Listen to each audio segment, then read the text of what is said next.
When it comes to preaching, we all want to engage both believers and non-believers. And one of the best ways to do that is actually to be more apologetic in your sermons. In other words, giving a defense of the faith, particularly an intellectual defense of the faith. And so in this episode, we're going to give you 6 reasons why you should be more apologetic in your sermons. Welcome back to Practical Church Planting, where in 15 minutes or less, we'll give you practical tips, advice, and encouragement to help you plant and grow healthy churches. My name is Brian Androsian. His name is Dylan Dotson. Today we're talking about 6 reasons why you should be more apologetic in your sermons. Now, we're not talking about apologizing. Yes, we don't advocate for that. You don't have to apologize. We're talking about apologetics in terms of the defense of the faith. Yes. Often the intellectual defense of the faith. And kind of give you 6 reasons why you should include more apologetics in your sermons. Beyond this, just, we always talk about we sin and need grace and forgiveness in the gospel. Yes, that's true. But why you should be apologetic and use defense of your faith in the sermon. Here are 6 reasons why. Number 1, is it shows that you are not afraid of truth or searching for truth. So let me give you an example. Let's use the apologetic of, let's say you're talking about can the Bible be trusted. So right now we're in a series called Masterclass. We're going through 1 Corinthians. Interesting thing about 1 Corinthians is that all biblical scholars, Christian or not, all agree that Paul actually wrote 1 Corinthians. They don't agree on all the books that he wrote, but they agree he wrote that in the mid to early 50s. That is a great intellectual defense for the Bible because often people are like, oh, it was hundreds of years after the fact. People kind of thought of stuff and then it just happened. They made the Bible. That's not true at all. So talking about how we got the Bible is a great way to show people, oh, they're actually concerned about this. Or I don't know when you would use this example, but let's say you're talking about how God, creation and how God, the earth is at like the perfect axis and gravity and far away from the sun with heat and water, all these things that we actually can have life. And like the percentage of that happening, which is not, like it's not possible. Like life should not exist. But like all these million things worked out the exact way. And so when you introduce apologetics, when you're talking about stuff like that, it gets people thinking like, oh, like this is not just a feel-good story. They're actually like concerned about whether or not these things are true or if they're not true. Yeah, one thing I appreciate about it is, or just going along with that point, I guess I should say, is it kind of shows people that you, like you said, you care about the truth, but also that you're not just taking everything at face value, I guess is the way to put it. I think a lot of times you hear people talk about Christians in the sense that they just kind of believe everything that they hear when it comes to Christianity. That these are the stories that have been passed down, and so because the same people are saying it, I believe it. This actually shows that no, I mean, yes, we believe the Bible is accurate, but we're not just saying it because it's written down in the Bible, but there's actually things that are backing it up. Exactly, yes. It's to show people again that you aren't afraid of truth. It kind of gets people the stereotypical idea that Christians don't use their brains, or don't really care, or it's just blind faith. Gets that out of the way. So that's one reason why you should be more apologetic. And I think some people could be like, well, that's what apologetics classes are for, or books are for. Most people aren't going to read them. Most people aren't going to sign up for those classes. Like we're trying to reach everyday, ordinary people. And so that's why it shows you're not afraid of truth. Here's number 2, is because most people won't hear it anywhere else. They don't hear, and I know you don't want to like bore people. You don't want to like act like you're preaching to the seminary students, but like you want to show people like the Bible can be trusted, or how do you do with the historicity of this, or Jesus, or all these sorts of things, or science, or whatever. Like they're not going to hear the defense of why Christianity should be and can be true intellectually most other places. In fact, they're going to hear the exact opposite.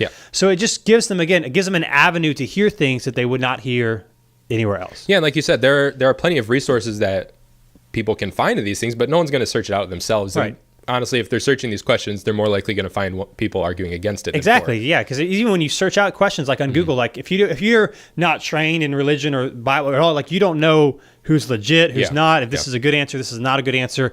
And so, plus, if people are coming to church, they have some sort of trust and relationship with you. And so you want to speak to these things because most people are just going to assume what they hear. For example, we talk about the Bible. It was something we hear all the time. Hundreds of years after the fact, people just made it up. And people just assume that's going to be true. They don't actually go and research it. And so when you actually present them for the facts, they're not hearing that anywhere else. And it maybe encourage them to dive deeper. But regardless, they're at least hearing something they would not hear anywhere else. So that's another reason why you should be more apologetic. Here is number 3. Many people reject Jesus out of ignorance. And here's what I mean by that. Sometimes it's intentional. A lot of times it's just unintentional or laziness. Is they don't understand, like, oh, if this is true, then it has implications for my life. So one of the things I love talking about are the prophecies about Jesus in the Old Testament. There's over 300 of them. Some of them are, kind of supernatural, raised, rise from the dead. That's sort of things we can't prove. Right. But a lot of the things we are, like, where was Jesus born? What would he be like? Where would he live? Like, where would he die? How would he die? All these sorts of things. And they're quite fascinating because they're historical things. They're not supernatural things. And so, like, we talked about this in our Christmas series a little bit. When you see that, like in Isaiah, second half of 52, the first half of 53, there's all these prophecies. A lot of them are historical ones, like I don't know if naturalistic's the word, but not supernatural ones. Yeah. And it's like, oh, if Isaiah, which is written 700 years before Jesus, and even if you're like, if someone's like, I don't believe it was written 700 years before Jesus, well, we know it was written at least 150 years because we have the Dead Sea Scrolls that were found and that are that old, so obviously much longer than that. Yeah. Talking about this Jesus guy, and then Jesus does them, it's like, oh, maybe this is true. Like, maybe I should face something. Maybe I should do something. So when people see, like, that there is truth behind what we're talking about, scripturally and otherwise, then it begins to be like, oh, maybe I'm actually going to seek this out more because I'm interested in it, and it actually might be true. Yeah, I think a lot of people are, or maybe not a lot, but a good amount of people are, atheists, or maybe not even atheists, but just not sure what they believe, not based on the fact that they've done a bunch of research and they've come to that conclusion, but just on the sense of, from an outsider's perspective, if you didn't grow up in church, it's kind of a weird story. Right. It's unlike anything that's obviously ever happened in our world, or our life, And it's just easy to dismiss. Yeah. Like, it's like, well, somebody said the Bible can't be trusted, or there's no way this happened, and everyone else doesn't think it could happen either. So I'm just going to agree with them because then I don't have to change the way I live. I can do whatever I want. Yeah. And it's like, no, if you actually present people with facts that they have to think through, it can challenge them in a way to be like, oh, maybe this is true. Maybe I want to do something with it. Right, totally.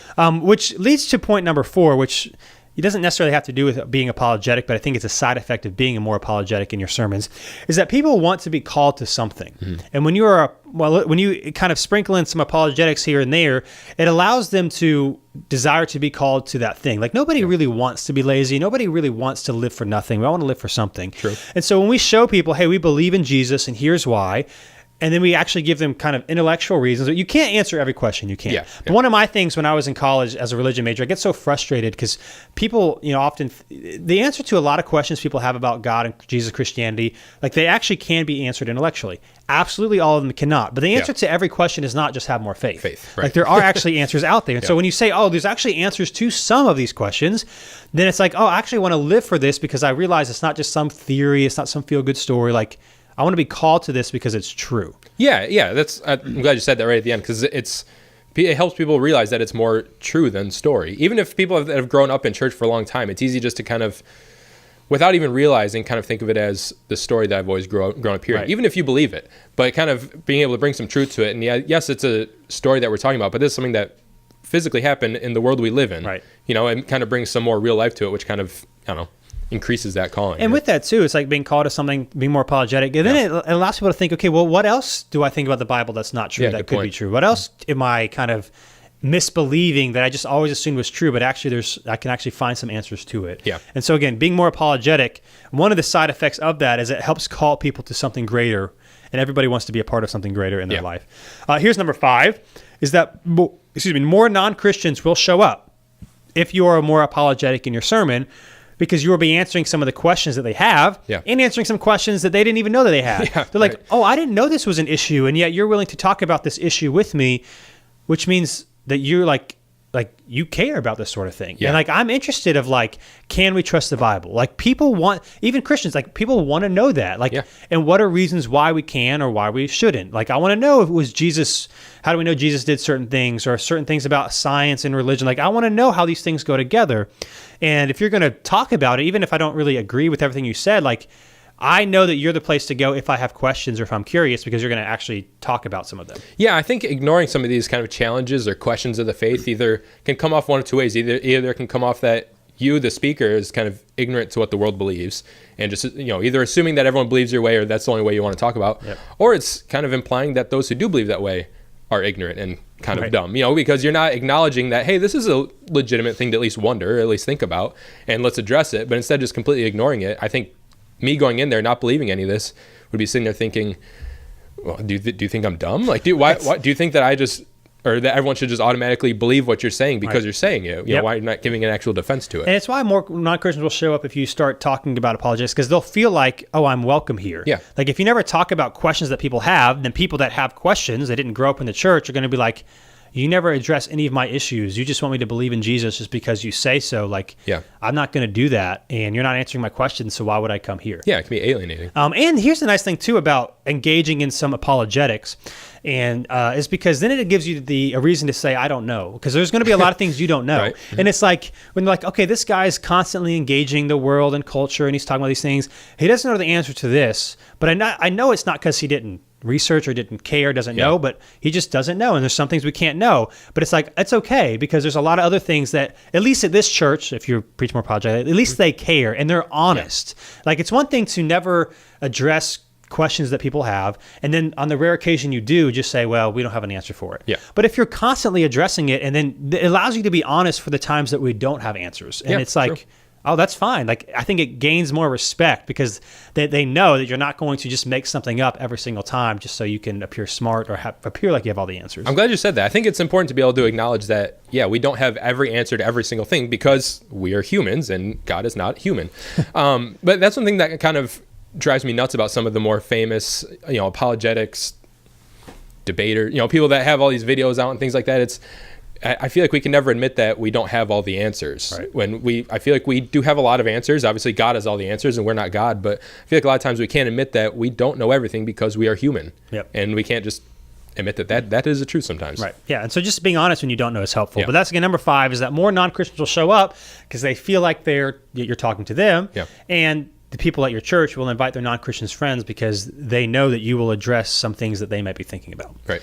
So that's number 5. And then number 6, the last reason that we have why you should be a little bit more apologetic in your sermons is because Christians will also be encouraged in their faith.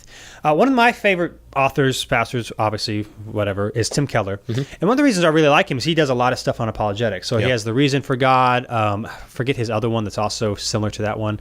A couple apologetics books. It's like, I love reading, and I enjoy apologetics too. But like, one of the things that's encouraging me when I read some of his stuff is like, I could not, after reading this one thing, I could not go and regurgitate this argument with somebody else. Right. So somebody listening on Sunday hears you talk about a defense of the faith, and they probably cannot go and then argue it after hearing it once. But what it will do is it'll encourage them. It'll be like, oh, even though I can't remember everything you said, it helps me know that this is true, that Jesus can be trusted, even though we have questions and even though we have doubts, that there is solid intellectual, logical, rational reasons to believe this other than just because someone told me to or because somebody said that I should trust the Bible. Is that it shows people, oh, this is true, and it encourages me to live out my faith even when I'm discouraged and have doubts because I know that there are certain answers out there.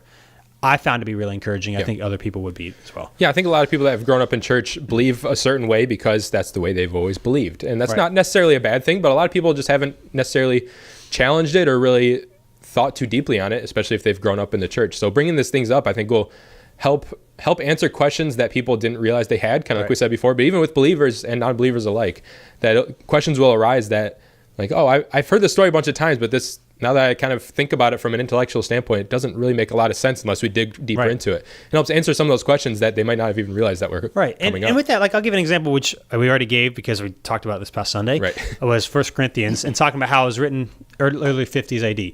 Most of the people probably listening probably can't recite to you the decade that it was written and how we know it can be trusted, all those sort of things. But they walked out of there knowing, I can trust the Bible. That's encouraging to me. Yeah. And so whatever it may be, whatever the apologetic angle you're going on based on your sermon and all these sorts of things. It just, again, even if they can't remember everything you said and they can't then go and share this to somebody else, it helps them know, oh, this is true. Yeah. And this does encourage me when I'm doubting and when I'm questioning. Yeah. So here, those are the 6 reasons why you should be more apologetic in your sermons. Again, I'll say them again real quick. Number 1, to show you aren't afraid of truth. Number 2, because people won't hear it anywhere else. Number 3, many people reject Jesus out of ignorance because they didn't know that these things could be true. Number 4, people want to be called to something greater, and being more apologetic shows them why they should be called to this thing. Number 5, more non-Christians will show up. And number 6, Christians will be more encouraged in their faith. So thanks for listening. As always, practicalplanting.com/questions if you have a question you want us to talk about in a future episode. And until next time, we'll be with you on Practical Church Planting. Thanks so much for watching this episode of Practical Church Planting. Whether you're watching on Facebook or YouTube or Practical Planting, wherever you are, whatever you're doing, make sure you like or subscribe or do whatever it's telling you to do or should do on that platform. And hey, if you are so tired of looking at our ugly faces, but you're not tired of listening to our beautiful voices, then you can find our podcast if you just search Practical Church Planning on iTunes or Google Play. Make sure not to just find it, not just to listen, but to subscribe. Make sure you subscribe. Brian, tell them to subscribe. Subscribe. See you next time.